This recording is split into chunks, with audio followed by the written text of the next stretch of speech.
ओम नमो पितृदेवाय।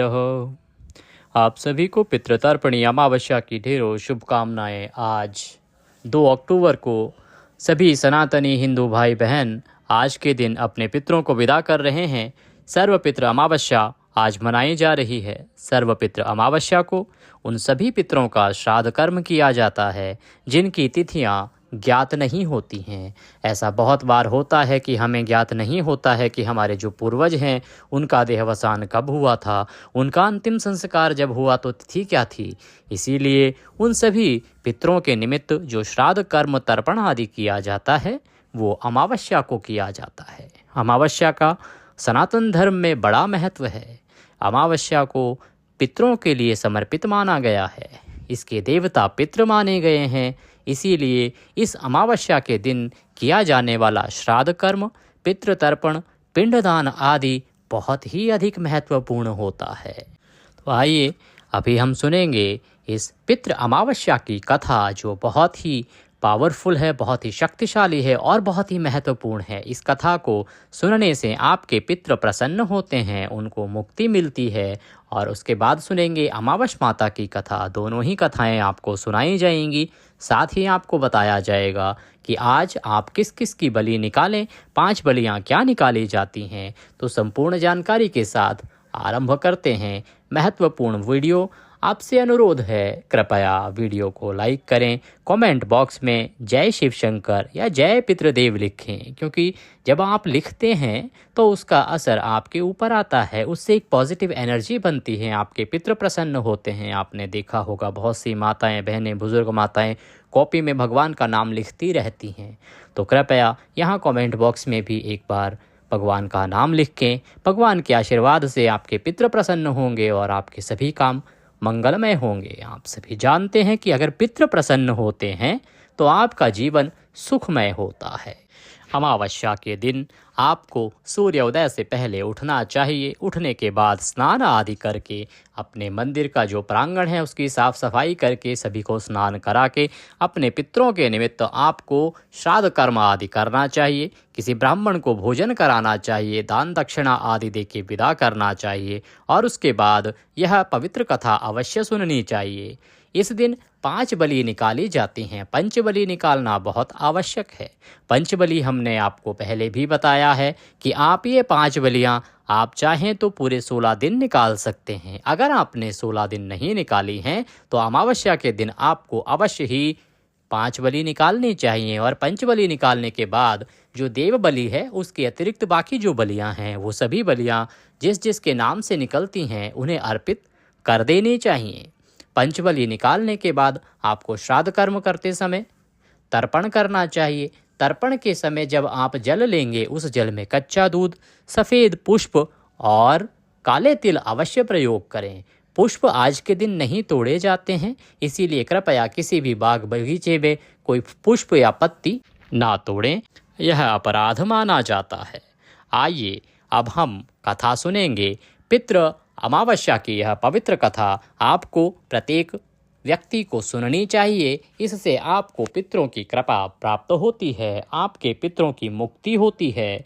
कथा आरंभ करते हैं। आप कृपया एकाग्रचित होकर इस कथा को सुने और अपने पितरों का स्मरण करते रहें। इससे आपके पितरों के निमित्त इस कथा का प्रभाव होगा और उनको अवश्य ही तृप्ति मिलेगी। देवताओं के पितृगण अग्निश्वात जो सोमपथ लोक में निवास करते हैं, उनकी मानसी कन्या अक्षोदा नाम की एक नदी के रूप में अवस्थित हुई। मत्स्य पुराण में अक्षोद सरोवर और अक्षोदा नदी का जिक्र मिलता है जो कि कश्मीर में स्थित है। अक्षोदा नाम तेषां तु मानसी कन्यका नदी, अक्षोदम नाम च सरः पितृभिर्निमित्तमं पुरा। अक्षोदा तु तपश्चक्रे दिव्यं वर्षसहस्त्रकम्।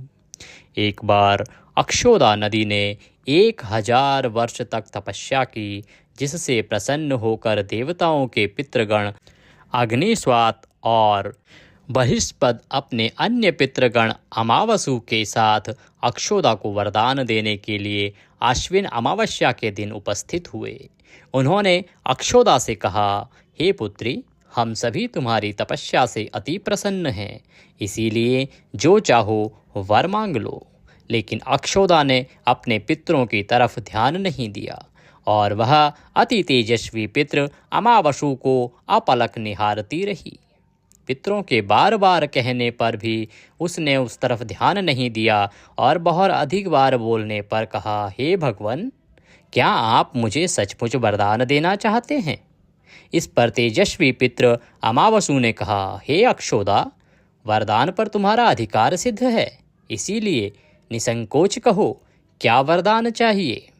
अक्षौदा ने कहा, भगवान, यदि आप मुझे वरदान देना ही चाहते हैं तो मैं तक्षण आपके साथ रमण कर आनंद लेना चाहती हूँ।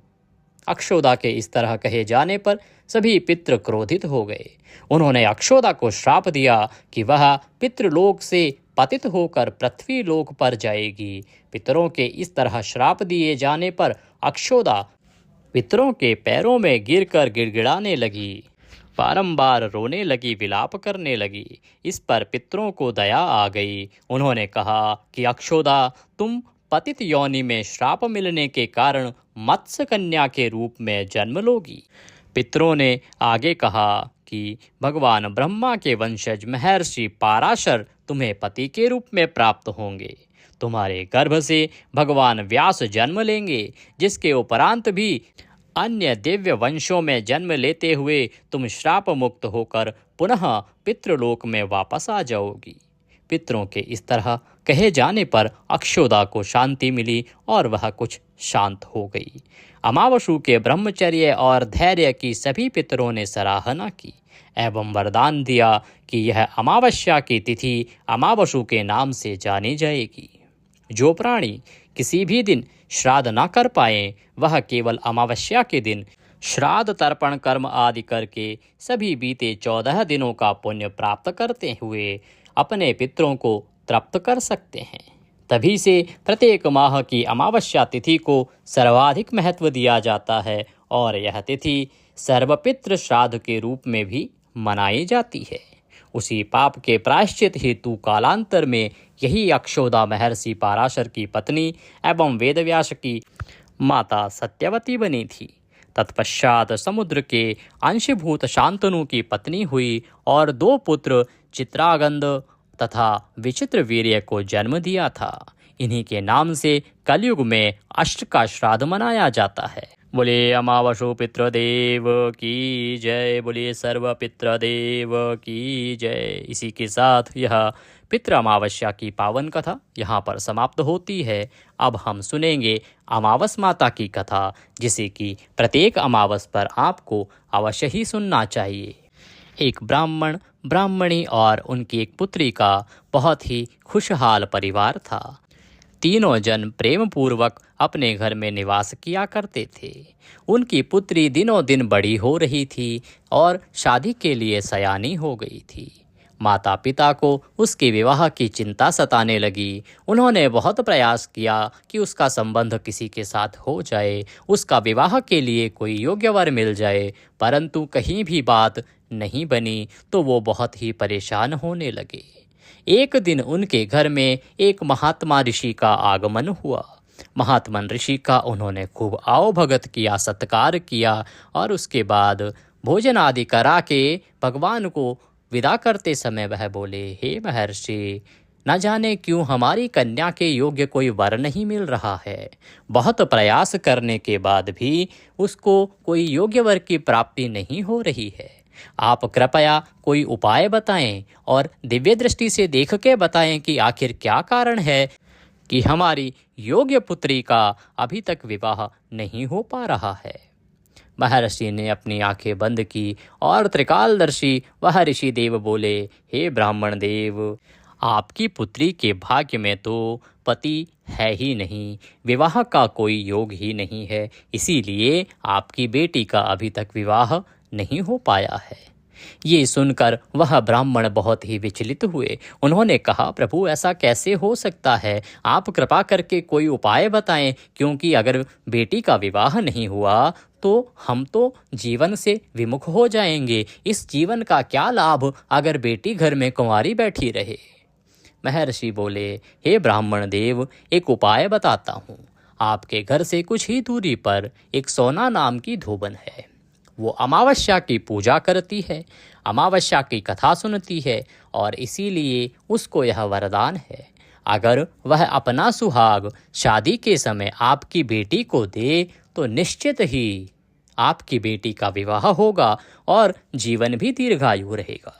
ये सब बात उस ब्राह्मण ने जब जानी, महर्षि वहाँ से विदा हुए और ब्राह्मण ने सभी बातें अपनी बेटी से कही। बेटी को उपाय बताया कि वो सोना धोबन को जाके बात करे। ब्राह्मणी के समझाने पर रोज प्रतिदिन ब्राह्मणी की बेटी सुबह सुबह सोना धोबन के घर जाती और उसके घर का सारा काम करके वापस चली आती।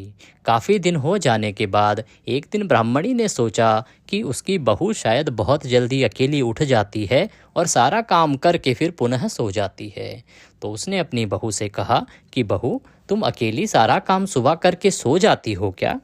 तब बहू ने बोला, नहीं माँ जी, मैं तो खुद यही सोच रही थी कि हमारा घर का सारा काम आप अकेली कर रही हैं सुबह सुबह और काम करके सारा सो जाती होंगी। तो दोनों को बड़ा आश्चर्य हुआ। फिर उन्होंने निर्णय किया कि वो देखेंगी कि वो कौन है जो उनके घर का सारा काम करके जा रहा है। अगले दिन प्रातः जब ब्राह्मणी की बेटी घर का सारा काम करने धोबन के घर पहुंची और सारा काम करके जाने लगी तो सोना धोबन ने उसे रोक लिया। बोली, अरे बेटी, तुम कौन हो और हमारे घर का सारा काम तुम क्यों करती हो?